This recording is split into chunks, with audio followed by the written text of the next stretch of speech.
Saya masuk pertama eh, untuk menjelaskan juga bahwa program yang kita pakai, program simulasi untuk kemarin praktek konversi, nah itu akan dipakai juga di sini nanti ya, untuk simulasinya. Sehingga kita bisa mengecek hitungan kita itu benar enggak sih, ya gitu ya.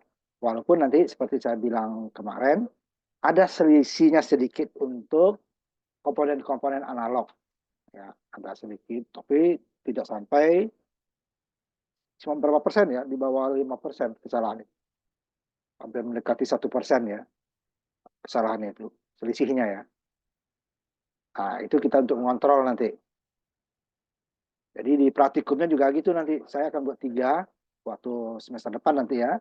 Bahwa nanti ada pengukuran langsung di laboratorium dengan peralatan dan komponen aslinya.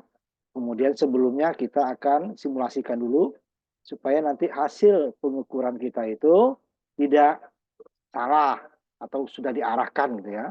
Jika ada hal yang tidak mungkin berarti ada yang salah kita nih. Hingga nanti baru hitungan. Jadi ada 3 perhitungan, simulasi, baru pengukuran. Untuk peralatan komponen-komponen analog itu bisa saja hasilnya itu ada sedikit perbedaan, tapi tidak terlalu jauh ya, sedikit saja. Nah itu nanti ya, yang makanya nanti waktu kita praktikum minggu depan kita install itunya ya. Kalian dipakai untuk sebenarnya untuk ya, kuliah-kuliah elektro lah ya, hampir semua bisa itu. Nah sekarang saya masuk ke materi dulu. Untuk semester ini kita materi kita dan buku ajarnya ya.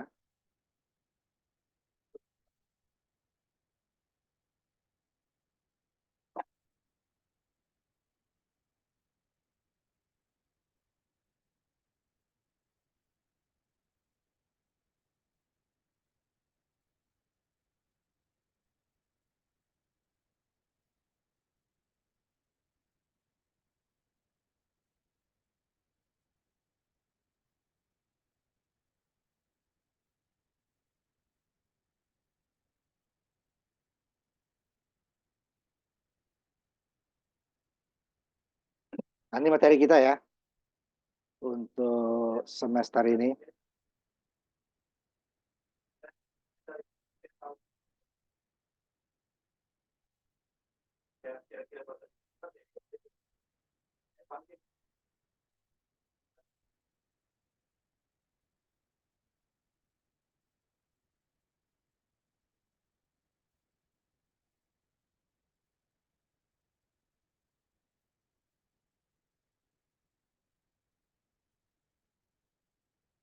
Ya 3 SKS kita ini. Nah, materinya minggu ini langsung kita bahas walaupun mungkin nggak kelar nanti kita sambung ke depan ya. Bahan semikonduktor, kemudian gimana bahan semikonduktor itu terbentuk gitu ya. Nah, ini baru komponen yang dihasilkan dari bahan semikonduktor tersebut. Dioda ya, dari bahan semikonduktor ini adalah gabungan dari 2 buah bahan semikonduktor. Kemudian nanti transistor bipolar ada 3 bagiannya, tapi bahan semikonduktor itu ada 2 ya. Jadi kita akan urai nanti. Kemudian yang ketiga adalah keluarga FET, JFET dan MOSFET. Nah yang terakhir nanti adalah sudah berbentuk IC, tetapi IC-nya adalah IC analog ya, penguat operasional atau op-amp. Nah itu nanti bahan-bahan yang akan kita uh, materi yang kita bahas nanti. Nah, nanti dari pemanfaatannya dari rangkaian-rangkaian ini nanti ada lagi kuliahnya nanti kalau yang peminatan telekomunikasi nanti namanya elektronika telekomunikasi. Kalau yang arus tenaga listrik dan tenaga listrik nanti dia namanya elektronika analog. Nah, gimana ini nanti akan dibuat untuk rangkaian gunanya apa rangkaian ini. Nah kalau ini rangkaian dasar nanti ya. Nah itu materinya ya. Nah ini bukunya, buku ajarnya Albert Pemovino. Ini kalau edisi lamanya ada terjemahan bahasa Indonesianya. Dijadikan dua buku kalau bahasa Indonesianya ya. Kalau bahasa Inggrisnya hanya 1 nih. Saya punyanya bahasa Inggrisnya hanya e-book ya. Yang cetaknya saya bahasa Indonesia, cuman edisinya agak lama. Ada 2 buku. Kemudian bisa Donald Kahneman atau Thomas L. Fayette, ini yang lebih dekat ke Albert Manfino itu dia ya. Ini beda edisi ya, ada 2014, ada yang 2012. Untuk Albert Manfino ada 2016 ya. Jadi edisinya lebih baru. Kemudian baru ada juga Edward Hughes 2008. Nah, ini buku ini juga nanti akan kepake sama lagi dia dengan elektronika analog nanti ya. Bukunya juga ini. Cuman beda bab lanjutannya ya. Kalau di bukunya itu buku keduanya nih. Walaupun tidak semuanya, ada juga nih di dasar elektronika itu buku pertama juga. Buku kedua kepake sedikit. Tapi rata-rata buku pertama kalau bahasa Indonesia ya. Jadi bab awal. Nah, ini boleh selain dari ini, yang penting isinya ini tadi. Bahan semikonduktor, dioda tentu dengan segala ininya ya, fungsinya, rangkaian, dioda fungsi khusus, kemudian transistor bipolar, transistor FET, dan nanti penguat operasional. Tidak harus buku yang ini, ya boleh, bebas. Tapi untuk kalau yang Albert Manfino itu ada buku di Gramedia ada ya. 2 buku dia. Atau kalau sekarang ya, dulu sudah lama sebeli. Dan bisa juga dicari di internet ya, bebas. Nah, ini materi kita ya, dan buku ajarnya. Kemudian untuk ini sebentar saya hapus dulu bagian terakhir nih. Tidak tahu ya. Komponennya penilaian. Komponen penilaian nanti sama seperti kuliah-kuliah sebelumnya ya. Bahwa kita akan ada beberapa evaluasi penilaian. Yang pertama adalah tugas nanti diberikan berupa PR, berupa kuis nanti atau tes di waktu perkuliahan ya. Dan nanti ini banyak ya kumpulan nanti baru totalnya nanti rata-ratanya diambil 20% nilainya dari tugas. Dari rata-ratanya nanti ya. Kemudian yang terstruktur UTS dan UAS. Nah, ini mulai semester ini yang kelas malam kita juga tetap muka, tidak online lagi ya. Langsung tetap muka di kelas ujian. Kehadiran otomatis ya di portal. Nah, ini format penilaian kita. Ini nilai ini yang salah tadi. Kembali nih saya hapusnya. Nah, nilai kita dari nilai yang diberikan dosen tersebut gitu ya. Nanti kalian akan mendapatkan nilai di transit atau KHS seperti ini nanti untuk angkatan 2000 ke atas ya. Jadi ada 9 10 penilaian. Yang lulus itu sampai C ya. Min itu boleh dianggap lulus hanya 8 SKS yang diperbolehkan. Hasil dari nilai. Ini formatnya nanti ya hasilnya. Nah, itu untuk materi buku ajar ya. Nah, sekarang kita masuk ke sistem satuan dulu. Karena ini penting ya. Karena nanti di apa namanya? Di teknik itu penulisan angka yang sangat besar atau yang sangat kecil itu nanti akan disingkat. Harus tahu kita ya. Jadi nanti sama satuannya, itu yang penting. Selama ini udah sampai mau tamat juga nggak ngerti satuan masing-masing. Jadi angka itu dia tidak akan berarti kalau satuannya nggak jelas. Umpamanya angka 5, 5 saja. Berarti itu 5-nya konstanta, nggak ada besarannya. Bentuknya nggak jelas itu. Tapi kalau ada satuannya, umpamanya 5 meter, berarti itu panjang, panjangnya 5 meter. Berbeda lagi nanti dia 5 kilogram, berbeda lagi. 5 detik, berbeda lagi. Jadi kalau hanya angka 5, tidak bisa melambangkan sesuatu. Dia seperti konstanta, ya, hanya pengalih saja, atau pembagi saja. Tapi ada satuannya. Nah, nilai-nilai satuan ini ada yang nanti yang sangat besar, ada yang sangat kecil. Nah, untuk mempermudahnya nanti kita akan singkat penulisannya. Jadi semua angka-angka itu sebagian besar ya, nanti ada juga yang konstanta yang memang tidak ada besarannya ya. Seperti nanti perbandingan. itu tidak ada besarannya. Umpamanya perbandingan arus output dengan arus input. Nah, ini namanya itu penguatan nanti ya. Kalau dia lebih besar daripada satu, tidak ada besarannya. Karena arus dibagi arus kan, ampere bagi ampere jadi hilang, tinggal satu kan. Tapi sebagian besar dia berasal dari besaran juga kan, arus dibagi arus. Jadi dibiasakan nanti. Gunanya apa? Sehingga kita nanti dalam perhitungan kita nggak salah. Tiba-tiba kok dapatnya ohm, padahal kita mengukur volt gitu ya. Berarti ada yang salah gitu kan. Kemudian satuan-satuan tersebut dipermudah penulisannya. Nah, dengan cara jika dia terlalu kecil, ini kalau simbol ada yang double ya, karena yang umpamanya M itu bukan hanya untuk meter ya, ada untuk di teknik ini terlalu banyak simbol, nanti ada, makanya di setiap rumus akan dijelaskan M ini apa, M besar itu apa, L besar itu apa gitu ya. Karena alfabet itu kan terbatas. Sedangkan rumus-rumus atau simbol-simbol di teknik umumnya itu banyak. Orang mesin dengan kita untuk simbol yang sama bisa berbeda ya. Makanya setiap rumus, setiap perhitungan dijelaskan nanti. Nah, ini secara umum nanti ya. Untuk panjang dia besarannya meter. Untuk massa besarnya kilogram. Untuk waktu besarnya detik. Untuk arus besarannya ampere. Nah, itu maksud kita ya. Untuk suhu, nah ini di teknik sebagian besar itu menggunakan Kelvin ya. Sedangkan kita sehari-hari kalau di Indonesia menggunakan derajat Celcius. Kalau di negara seperti Amerika dan Inggris, Amerika Utara, itu dia menggunakan Fahrenheit suhunya ya. Kalau kita kebagian besar Kelvin.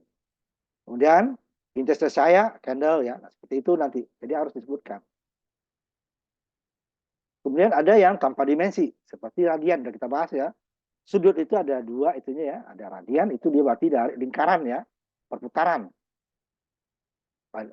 Radial gitu ya. Putaran. Kemudian ada juga yang degree.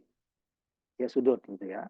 Nah, di peralatan-peralatan digital, untuk sudut itu dia diukur dalam radian. Nah, kalau kita mau dapat berapa sudut derajatnya, nggak ada, kita sudah pelajari kemarin di pemrograman, nah, gimana mendapatkan sudut derajat. Karena kalkulator yang biasa ya, yang tidak bisa di-set itu, dia mengukurnya dengan radian. Excel, dia mengukurnya dengan radian. MATLAB, dia mengukurnya dengan radian. Bahasa C gitu ya, pemrogram juga radian kan. Kalau kita mau dia dapat sudut, harus dikonversi dulu. Kemudian yang gabungan, nah, ini biasanya di sini nih yang gabungan. Nah, tidak hanya satu ya, biasanya dari beberapa perkalian, pertambahan, itu nanti ininya atau pembagian itu kan gabungan nanti ya. Contohnya Newton adalah kilogram, berarti ada masanya, meter ada jaraknya, second, detik ada waktunya ya. Nah, itu dia. Kemudian kecepatan meter per second atau per detik ya. Kemudian luas adalah meter kuadrat. Nah, seperti itu nanti harus ditulis. Jika ini ada yang kurang satu, berarti kita, bukan Newton dapatnya. Kecepatan juga gitu. Hanya dapat meter saja, bukan kecepatan kan. Hanya jarak saja kan, meter panjang saja. Kecepatan itu adalah jarak dibagi waktu. Berapa jaraknya per waktu gitu dia kan. Luas juga gitu. Dapatnya hanya M saja, berarti ada yang salah. Atau malah dapatnya nanti kilogram, berarti ada yang salah kan. Makanya setiap bilangan angka itu ditulis satuannya apa ini. Nah, untuk nilai-nilai yang kecil, ini biasanya disingkat. Hanya ini nanti ya. Tetapi nanti tidak semua kita pakai di elektro. Ini secara umum di teknik ya, secara umum di teknik. 10 min 1 itu bisa ditulis 0,1 kan. 0,1 atau 10 min 1. Pokoknya 0,5. Ini ya kan. 5 dikali 10 pangkat min 1. Nah, 1/100 disebut senti. 10 disebut desi ya. Tapi yang biru ini yang biasa kita gunakan di elektronik kebanyakan. Mili. Nah, itu adalah 1/1000 dari apa dia? 1/1000 meter, 1/1000 gram atau lain-lainnya. Gitu ya. Atau 1/1000 detik seperti yang tadi ya. Ini kan satuan ininya sendiri. Dasarnya 1/1000 kilogram. Tuh ya. Per sejuta atau 10 pangkat min 6 disebut mikro. Disingkat dengan, karena M sudah dipakai tadi untuk M kecil ya, sudah dipakai untuk mili, nanti M besarnya dipakai untuk yang lain, makanya mikro kan sama-sama M dia ini kan mikro, cuma kalau bahasa Inggris ini K-nya jadi C ya, dia menggunakan huruf Yunani, mu, mu ya huruf Yunani. Nano karena dulu kan N kecil ya, jangan N besar nanti Newton dia ya, N kecil. Kemudian ada astro ini di fisika atau di fisika nanti ya. Nah, Pico baru 10 pangkat min 12. Nah, biasanya ini yang dipakai di elektro. Tapi untuk di teknik lainnya kemungkinan masih ada ya untuk kimia, fisika atau kimia bisa kepakai. Ini yang biru yang biasa kita gunakan di apa namanya di elektro. Tapi jarang sekali orang menggunakan desi, senti gitu ya, dia mili. Jadi 33. Nah, kalau yang besar, kalau ini kan kalau kita tulis 1 mili, berarti kan kalau nggak ditulis pakai mili, berarti 0,001, gitu kan? Apalagi mikro, 2 mikro, 0,0006 kali 2 belakangnya. Nah, kan repot ditulis saja mikro, berarti udah tahu bahwa sejuta atau 10 dikali 10 pangkat min 6. Kalau yang besar juga gitu. Umpamanya 12 juta. 12,06 kali kan. Itu kita kalau di kita cukup 12 M. Nah, M-nya apa? M besar ya, jangan M kecil. M kecil tadi adalah untuk mili, M besar ini untuk mega. Ya. Nah, M besar ya untuk mega. Kenapa M ada 3 tadi ya? M untuk mili, M kecil. Untuk mikro dia menggunakan mu, huruf Yunani. Untuk mega dia menggunakan M besar. Nah, ini menunjukkan. Jadi tidak perlu kita menulis umpamanya 2 juta, tidak perlu 2, nolnya 6. Cukup 2 M. M-nya apa? M second kah? M gram kah? M detik kah? Gitu kan? Terserah. Untuk apalagi nih giga, 10 pangkat min 9. 1 miliar. Kan panjang itu. Kalau 12 miliar gitu kan. Tidak perlu kita buat 12 miliar. 12 angka nolnya 9 belakang. Cukup 12 giga. Nah, giganya apa? Apakah gigawatt, apa gigavolt gitu ya. Gigahertz untuk frekuensi nanti. Kemudian besar lagi, ini tera. 10 pangkat 12. Jadi kita cukup umpamanya pakai T besar ya. Kalau T kecil nanti dia untuk waktu T ya. Nah, itu untuk penulisannya ya. Kemudian besaran-besaran yang akan sering kepakai di elektro nanti ada kita bahas juga. Kemudian yang di luar itu ya, ini kalau ini di Indonesia nih, 1 kuintal itu tidak ada di sini deh kan, 100 kilogram nanti. Nggak ada orang nulis ini 1 hektogram. 1 hektokilogram nggak ada ya. Dia nulis 1 kuintal. 1 ton. Jarang orang yang menyebutnya, ini kan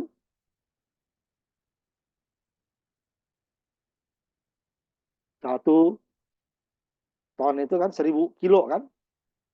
Jadi 1000 itu kan kilo. Jadi biasanya tulis 1 ton. Itu yang umum ya. Kemudian yang agak sering di masyarakat digunakan, umpamanya dalam berat ya, massa, 1 kilogram itu biasanya disebut 1000 gram kan itu ya. Tapi ada ons. Jadi 10 ons itu sama dengan 1 kilo. Itu salah itu ya. Jadi 1 ons itu bukan 100 gram. 1 ons itu adalah hanya 28,35 lah ya. Tapi biasa di masyarakat kan, 1 ons kan, seper 10 kilo kan. Karena bukan itu ya. Nah, beda lagi dengan untuk bahan logam mulia. Seperti emas, perak, tembaga gitu ya. Itu dia ukurannya, itu ukuran internasional ya, troys on. Troys on itu adalah besarannya 31 gram, 31 gram lebih dikit ya. Sehingga nanti itu dia bukan dalam gram itu, troys on itu adalah onsnya itu bukan 28 gram, tapi 31, karena itu disebutkan di depannya troys on. Karena itu biasanya untuk logam mulia itu. Emas, perak, tembaga ya. Kalau untuk pasir orang nggak menggunakan troy. Ya, karena murah, itu biasanya kilogram. Ini bukan satu internasional sebenarnya, tapi dipakai di masyarakat. Nah, untuk satuan internasional tadi, ini dia yang ya, PSI. Walaupun begitu, tidak semuanya negara itu menggunakan satu internasional. Seperti untuk jarak. Di hampir semua negara, kecuali Amerika Utara sama Inggris, untuk jarak meter, mereka tidak menggunakan meter. Mereka menggunakan feet. Kaki bahasa kita, feet. Yang lebih kurang itu dia 12 inci. 12 inci itu lebih kurang 30 cm. Bahkan feet. Berat untuk satuan internasional kilogram, mereka menggunakan pound. Pound itu lebih kurangnya, tapi nggak pas ya, setengah kilo ya, setengah kilo lebih dikit. Itu adalah Amerika Utara. Kemudian kalau kita biasanya jarak yang jauh kilometer, mereka tidak menggunakan kilometer, tapi menggunakan mil. Dia lebih sekilo lebih sedikit itu. Jadi ada beberapa negara tertentu yang sudah kebiasaan mereka ya, walaupun sudah ada satu internasional, mereka menggunakan itu. Jadi untuk berat ya bukan kilogram tapi pound, untuk jarak panjang dia menggunakan bukan meter tetapi feet, untuk kilometer dia menggunakan mil. Ada beberapa negara seperti United Kingdom atau Inggris ya, Inggris Raya ya, sama Amerika Utara. Amerika Utara itu Amerika Serikat sama Kanada. Itu mereka menggunakan itu. Jadi kalau boleh lihat waktu tinju ini kok berat banget nih orangnya. Ini dia gunanya pounds karena lebih kurang beratnya setengah kilo gitu kan. Kemudian jaraknya panjangnya kok tinggi banget ya. Oh, angkanya gitu kan. Dia bukan meter, menggunakan feet dia. Nah, yang mile itu yang hampir sama. Dia 1 mile itu 1 kilo lebih dikit. Nah, itu dia ya, besar-besar internasional yang kita pakai. Kemudian, ini yang besaran dasar listrik. Nah, ini yang nggak boleh lupa. Karena kenyataannya sampai mau sidang pun ini masih banyak yang lupa. Kenapa tadi? Kebiasaan tidak menuliskan besaran dan dari angka-angka perhitungan tadi. Besarannya apa? Sehingga nanti dia tiba-tiba berapa tegangannya? 10 ampere. Enak aja di ngomong 10 ampere. Kenapa? Nah, di sini kita harus paham. Ini dasar nggak boleh lupa ya, sebagai kita orang elektro. Nah, nanti akan banyak lagi kalian besaran lain ya. Ini dasaran semua orang itu harus tahu. Pertama, tegangan, bahasa Inggrisnya voltage, disingkat dengan huruf V. Dan ini V itu ada dua nanti jenis, V besar, V kecil ya. Itu hanya membedakan dia itu tegangan bolak-balik atau searah. Kalau V besar biasanya searah, V kecil itu bolak-balik. Nanti akan waktu kita analog nanti akan V-nya itu kecil. Nah, berasal dari di mana voltage itu hasilnya adalah antara arus dikali dengan tahanan. Arus itu adalah current tadi ya, current. Kenapa enggak C, Pak? Current kan singkatan C. Kalau voltage V gitu ya. Karena C sudah digunakan untuk yang lain, untuk kapasitor. Sehingga dia harus menggunakan current. Karena sebenarnya dalam apa? Itu disimbolkan I ya. Current itu disimbolkan I. Karena C dipakai kapasitor. R itu singkatan dari resistor, resisten, ya, tahanan. Jadi arus itu adalah tegangan itu adalah arus dikali tahanan. Di mana arus itu besarnya ampere tadi kan, ampere. Nah, ini kalau di rangkaian listrik biasanya kalau saya ngajar, saya akan cerita gimana nih prosesnya dapat besarnya namanya ampere. Ohm, volt itu ada penemunya itu orang. Ini adalah penghargaan untuk penemunya. Watt juga ya, nanti akan ada. Nah, dia berarti tahanan dikali arus atau arus dikali tahanan. Ampere, volt. Jadi nanti umpamanya arusnya berapa? Sekian ampere. Tahanannya berapa? Sekian ohm. Wah, dapatnya nanti volt. Ya, volt. Walaupun dari daya nanti juga volt, bukan arus kali tahan kali itu ya. Bisa saja daya nanti volt itu bisa saja nanti daya dibagi ampere. Tapi ini yang dasar dulu, nanti di bawah ada. Nah, dari yang rumus dasar ini, arus berapa? Nah, arus adalah tegangan atau voltage dibagi dengan tahanan. Berarti dia tegangan dibagi, berarti volt dibagi ohm itu dapatnya ampere.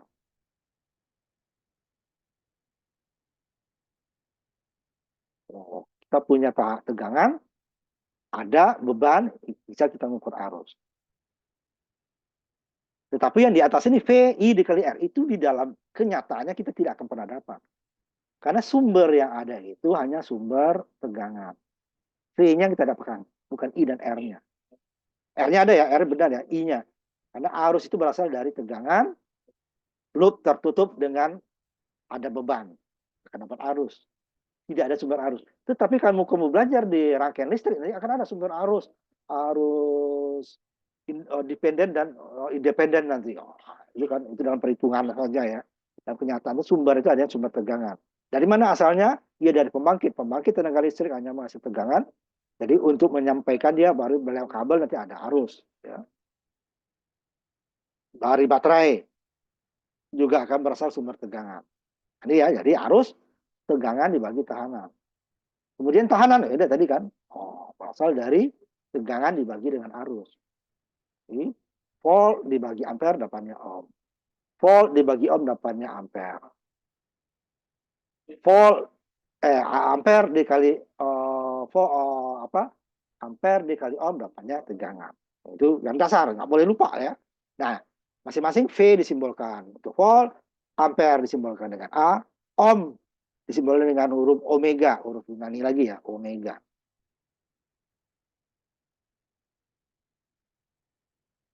Nah, sekarang daya. Nah, ini sebenarnya yang kita kalau kita di orang elektronik ini sebenarnya.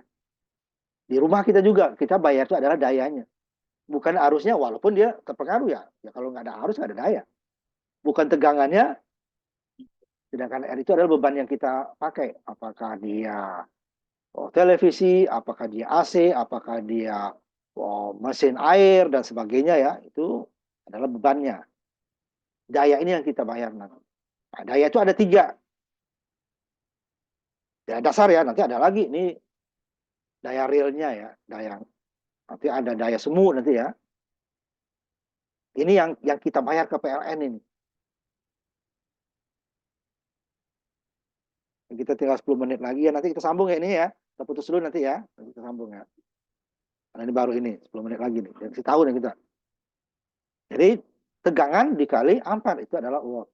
Bisa juga nanti karena V itu tadi di atas kan I dikali R, V-nya kita ganti. Jadi I kuadrat R kita tidak ada mengukur tegangan Pak. Nanti waktu di praktikum pengukuran besar listrik akan kita coba seperti ini.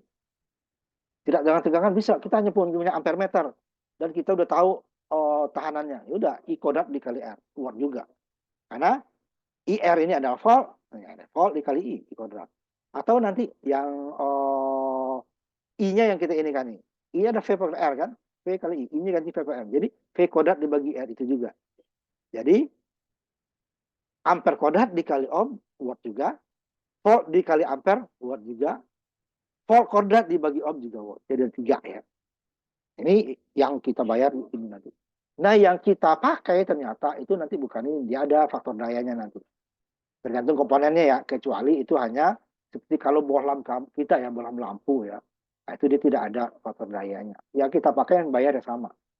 Tapi kalau motor, kita pakai 100, bayarnya lebih dari 100. Kenapa? Sebagiannya akan hilang menjadi panas. Ini panasnya kita bayar. Karena PLN sudah mengeluarkan itu. Cuman kita tidak terima sebagai daya listrik. Jadi konversi ke panas dia. Itu yang komponen-komponen yang bersifat lilitan ya. Kalau resistif itu tidak dia. Kapasitif juga, malah dia itu memperbesar ya faktor daya.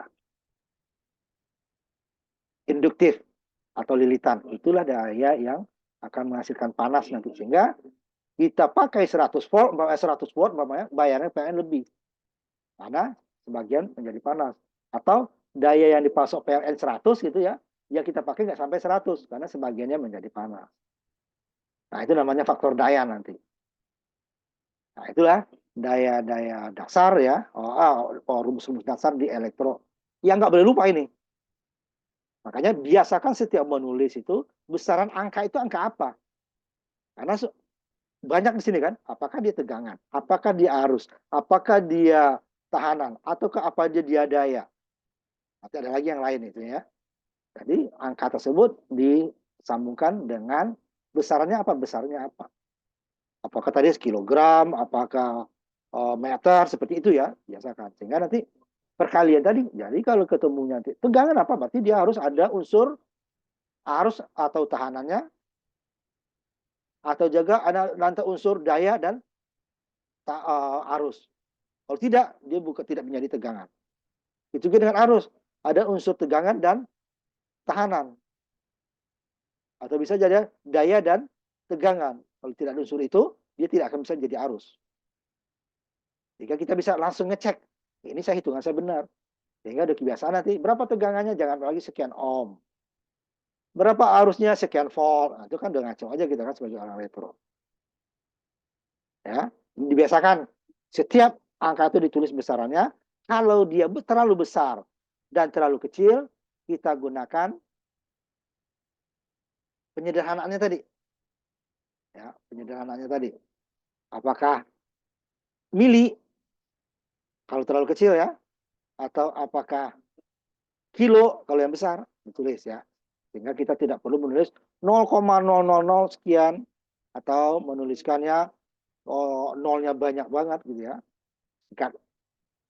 Tapi saya nggak mau gitu Pak. Boleh, nggak salah. Yang salah tadi adalah besarannya tidak ditulis di masalah.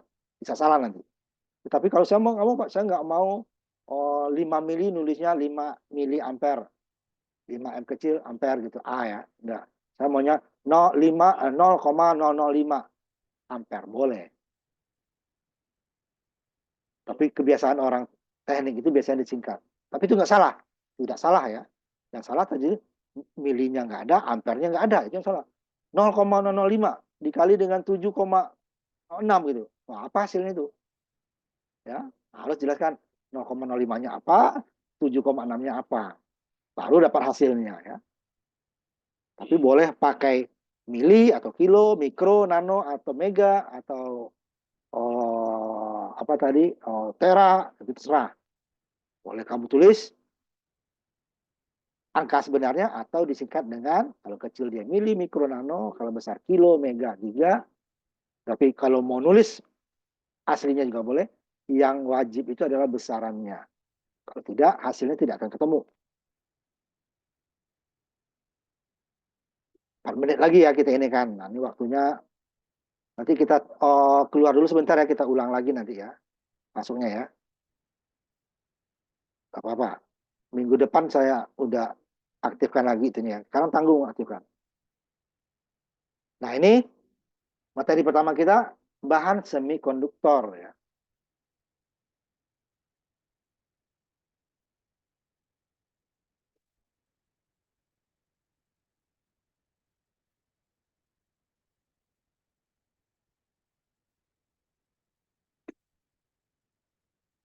Jadi waktu kita pendek sekali ya. Nanti kita lanjutkan habis ini dulu.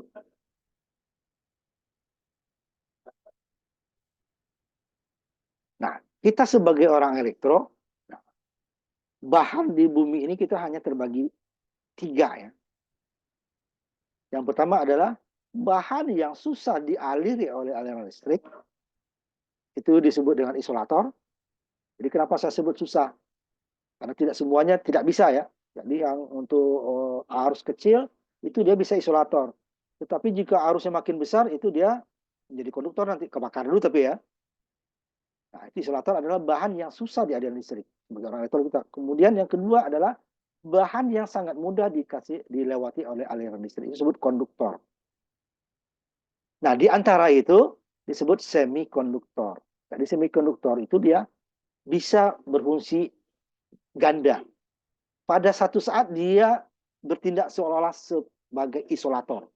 Ada tegangan, arusnya belum tentu ada. Kalau isolator kan apa ada tegangan selalu nggak ada ya, ada kan. Tapi pada tegangan tertentu dia ada arus, ada tegangan, ada arus, sehingga dia berfungsi sebagai konduktor. Jadi satu bahan itu dengan kondisi tertentu dia bisa berubah fungsi. Sebagai isolator, kadang-kadang dia sebagai konduktor. Nah, disebut dengan semikonduktor. Walaupun untuk isolatornya tegangannya cukup kecil ya. Kalau tegangan udah besar, dia udah sifatnya sudah menjadi konduktor semua. Nah, sekarang ada lagi bahan yang disebut namanya superkonduktor. Nah, ini kan semi ya, semikonduktor adalah bahan superkonduktor. Itu dibuat untuk kereta super cepat ya. Kalau kita ada kereta super cepat Jakarta Bandung ya, Itu masih belum menggunakan semikonduktor. Dia kalau digunakan itu, kereta itu seolah-olah, bukan seolah ya, kereta itu ada jarak dengan relnya sedikit. Jadi dia tidak berjalan di atas rel. Jadi seperti magnet, keangkat dia sedikit ya.